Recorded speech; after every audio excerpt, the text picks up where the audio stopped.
नमस्कार, मैं हूं वीरेंद्र कुमार झा और आप इस समय देख रहे हैं खबर तक।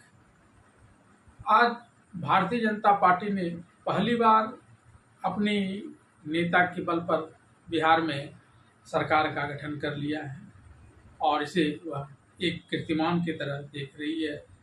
तो वहीं दूसरी तरफ नीतीश कुमार ने भी एक कीर्तिमान बना लिया।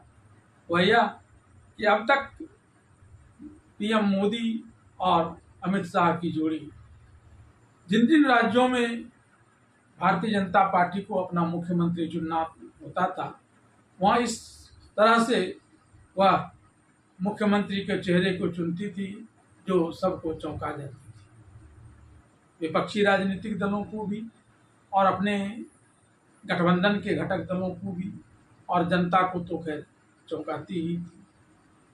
लेकिन नीतीश कुमार ने इस बार उल्टे पीएम मोदी और अमित शाह की जोड़ी को ही चौंका दिया, क्योंकि इस बात का उन्होंने पहले ही खुलासा कर दिया कि उनके बाद बिहार का कमान भारतीय जनता पार्टी की तरफ से ही सही, लेकिन सम्राट चौधरी संभालेंगे।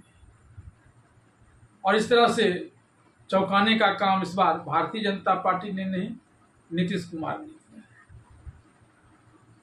जनसंघ के जमाने से लेकर 1980 में भारतीय जनता पार्टी की सरकार आने के बाद से अब तक भारतीय जनता पार्टी बिहार में अपने पार्टी के किसी व्यक्ति को मुख्यमंत्री नहीं बना पाती थी। यद्यपि सरकार में तो वो लंबे समय तक रही है। नीतीश कुमार के साथ ही 20 वर्षों के कार्यकाल में कुछ वक्त को छोड़ दिया जाए तो बाकी इन गठबंधन का ही सरकार था जिसमें बीजेपी भी थी, लेकिन मुख्यमंत्री हमेशा नीतीश कुमार ही रहते थे। ऐसा नहीं था कि बीजेपी के पास पर्याप्त संख्या बल नहीं रहता था विधायकों का, जिस कारण नीतीश कुमार मुख्यमंत्री बन जाते थे।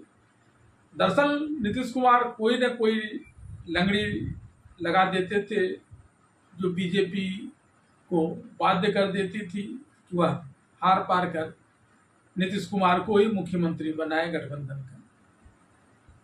कई बार तो नीतीश कुमार बीजेपी को अपनी सरकार से दरकिनार कर देती थी और विपक्षी गठबंधन के साथ सरकार बना लेती थी ताकि बीजेपी को एक बड़ा सबक मिल सके। बीजेपी को नीतीश कुमार के इस लंगड़ी के काटने का तब कोई अवसर नहीं मिलता था। लेकिन 2025 का जब विधानसभा चुनाव बिहार में चल रहा था, तभी से बीजेपी ने इस बार बिहार में अपना पार्टी का नेता को मुख्यमंत्री बनाने की ठान ली थी और इसके लिए तरह तरह के कार्यक्रम लगा रहे थे। लेकिन जब चुनाव परिणाम आए तो फिर एक बार नीतीश कुमार ने बीजेपी को लंगड़ी मार दी और खुद बन बैठे सरकार के मुखिया, बिहार के मुख्यमंत्री। लेकिन इस बार जो बीजेपी ने धोबिया पाट लगाया नीतीश कुमार के ऊपर कि नीतीश कुमार की कुछ नहीं चल पाई, न तो वो कोई लंगड़ी लगा सके, क्योंकि आरजेडी ने तो इस बार भी उन्हें ऑफर दिया था कि वो उनके साथ आकर मिल जाएं और सब विपक्षी पूरे मिलकर एकजुटता के साथ आपको मुख्यमंत्री बना देंगे। लेकिन इस बीजेपी की इस धोबिया पाट ने उन्हें चित्त इस तरह से कर दिया था कि वे उसकी तरफ देख भी नहीं पाए और जैसा जैसा बीजेपी कहती गई वैसा वैसा ये करते गए। पहले राज्यसभा का पर्चा भरा, फिर जीत हासिल की, फिर विधान परिषद से इस्तीफा दिया, फिर राज्यसभा की सदस्यता ग्रहण की और फिर अंत में 14 अप्रैल को उन्होंने मुख्यमंत्री के पद से भी इस्तीफा दिया। हालांकि इस बीच वे बार बार लंगड़ी लगाते रहे थे, जिस कारण से इतनी देर हुई और जब उनका कोई बस नहीं चला तब उन्होंने 14 अप्रैल को इस्तीफा दिया। लेकिन उससे पहले उन्होंने अपना एक मंत्रिमंडल की बैठक कर ली थी। बड़े भावुक नजर आए थे कि बड़े दुखी मन से वे इस्तीफा दे रहे हैं, लेकिन खुशी इस बात की कि जिस को वे मुख्यमंत्री बनाना चाहते थे, जिसे साथ लेकर वे अपने बिहार की समृद्धि यात्रा में जा रहे थे, उस सम्राट चौधरी को, जिसके बारे में वे पहले ही से जगह जगह जाकर कह रहे थे कि अब उनकी जगह यही कमान संभालेंगे, यही उनके सारे कार्यवाहियों को करेंगे जो उनका अधूरा काम है। यानी सम्राट चौधरी के जरिए बिहार की जनता में अपनी पकड़ बनाए रखने की चाल जो वो चल रहे थे, उसमें वे सफल हो गए। तब तक इस्तीफा नहीं दिया जब तक कि बीजेपी इस बात के लिए तैयार नहीं हो गई कि वह सम्राट चौधरी को ही बीजेपी की तरफ से बिहार का अगला मुख्यमंत्री बनाएंगे। इसके बाद उन्होंने इस्तीफा दिया मुख्यमंत्री पद से, और फिर बीजेपी ने भी कोई देरी किए बिना पहले सम्राट चौधरी को भारतीय जनता पार्टी के विधायक दल का नेता चुना, फिर एनडीए के विधायक दल का नेता चुनवाया, और फिर 15 अप्रैल को राज्यपाल अता हसनैन ने उन्हें पद और गोपनीयता की शपथ दिलाई। लेकिन आप समझ रहे होंगे कि सम्राट चौधरी के बिहार के मुख्यमंत्री बन जाने के बाद अब मोदी शाह की जोड़ी और नीतीश कुमार के बीच लंगड़ी लगाने और धोबिया पेच लगाने का खेल खत्म हो जाएगा, ऐसी बात नहीं है।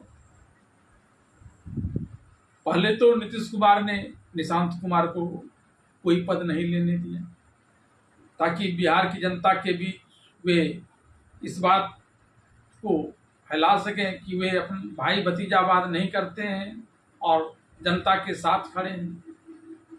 इसके जरिए वे अपने पार्टी के नेताओं को भी बांधे रखेंगे, और फिर निशांत कुमार के जरिए अपने पार्टी के नेताओं को कहकर बीजेपी पर जो लंगड़ी वे खुद लगाना चाहते हैं उस लंगड़ी को लगवाएंगे। और बीजेपी ने भी सम्राट चौधरी को इसलिए तो मुख्यमंत्री नहीं बनाया है कि सिर्फ वे चेहरा परिवर्तन मात्र हो जाए। बीजेपी भी यह चाह रही है कि वह बिहार में अपने वोट बैंक को और बढ़ाए। सबसे बड़ी पार्टी तो वह कई बार हुई है, लेकिन अब वह इसे एक नियमित आधार देना चाहती है, व्यापक विस्तार चाहती है अपने वोट बैंक में।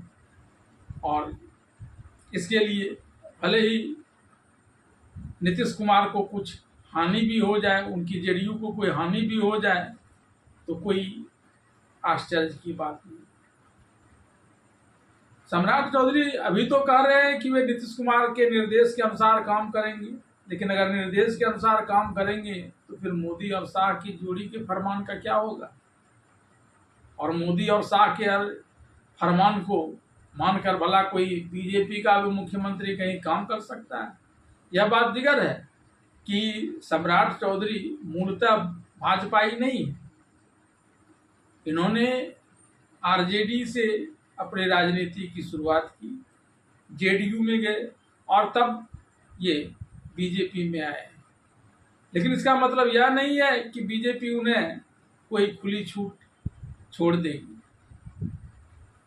लिहाजा सम्राट चौधरी को अपने कार्य को इस ढंग से अंजाम देना पड़ेगा कि ना तो मोदी शाह की जोड़ी रूठे और ना नीतीश कुमार रूठे, क्योंकि दोनों ही स्थिति में खतरा सम्राट चौधरी के मुख्यमंत्री के पद को ही लेकर। और कुछ प्रमुख बातें जो एक को बनाए तो दूजा रूठ जाता है वाली स्थिति उत्पन्न कर सकता है, वह यह है कि नीतीश कुमार मुसलमानों के भी पक्षधर रहते थे,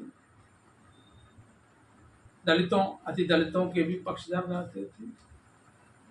बीजेपी दलित, अति दलित, ओबीसी और सामान्य के तो पक्षधर हैं, लेकिन खुलकर मुसलमानों की तरफदारी नहीं करते। उल्टे दिखावे के लिए सामान्य योजना में तो सभी जातियों को जो उसका हक है वह मिलता है, लेकिन यहाँ तक कि बीजेपी किसी मुसलमान को चुनाव में अपने प्रत्याशी के तौर पर भी खड़ा नहीं करती है। और यही कड़ा हिंदुत्व वाला चाल वह सम्राट चौधरी को भी खेलने के लिए कहेंगे और तब हो सकता है कि नीतीश कुमार फिर से कोई न कोई लंगड़ी लगाने की बात न सोचें।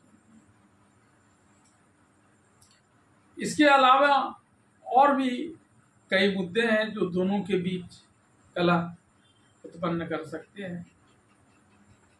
खासकर जिस प्रकार से उप मुख्यमंत्री बनने के बाद सम्राट चौधरी ने उत्तर प्रदेश के मुख्यमंत्री योगी के देखा देखी बिहार में बुलडोजर राज्य की तरफ बढ़ने का प्रयास किया था, क्योंकि वे गृह मंत्री थे।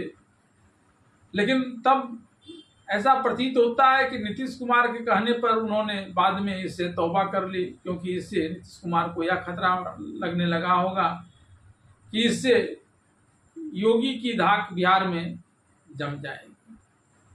और एक सबसे बड़ा कारण जो सम्राट चौधरी अगर करना चाहेंगे तो नीतीश कुमार को काफी तकलीफ पहुंच सकती है, वह है शराबबंदी खोलने का। सम्राट चौधरी पहले भी कई बार कह चुके हैं कि हालांकि उन्होंने इसे राज्य की आर्थिक स्थिति से जोड़ा कि 20,000 करोड़ रुपया 30,000 करोड़ रुपया इसका राजस्व की क्षति इससे होती है और यह क्षति शराबबंदी को खोलकर पूरा किया जा सकता है। इसके अलावा वे पूर्व में भी नीतीश कुमार के शराबबंदी नीति की आलोचना कर चुके हैं। उन्होंने यहाँ तक कह दिया था कि शराबबंदी के कारण अब शराब होम डिलीवरी के स्तर पर पहुंच गया है।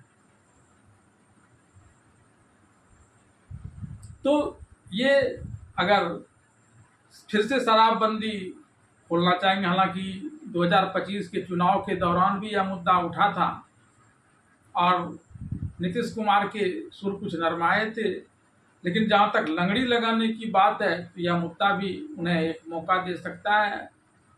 बीजेपी पर लंगड़ी लगाने का सम्राट चौधरी के लंबे भविष्य पर खतरा मंडराने का कारण बन सकता है, क्योंकि अगर सम्राट चौधरी नीतीश कुमार के निर्देश पर जैसा वे भी कर रहे हैं काम करने लगेंगे तो मोदी और शाह की जोड़ी खपा हो जाएगी। और अब इस दुधारी तलवार पर सम्राट चौधरी किस तरह बैलेंस बनाकर चलेंगे कि उनके पैर कटेंगे नहीं, यह वक्त ही बताएगा कि वे ऐसा करने में सक्षम भी होते हैं या फिर मोदी शाह और नीतीश कुमार के लंगड़ी लगाने और धोबिया पेट लगाने के क्रम में ये आहत हो जाते हैं और उनके हाथ से मुख्यमंत्री का आया हुआ पद निकल सकता है।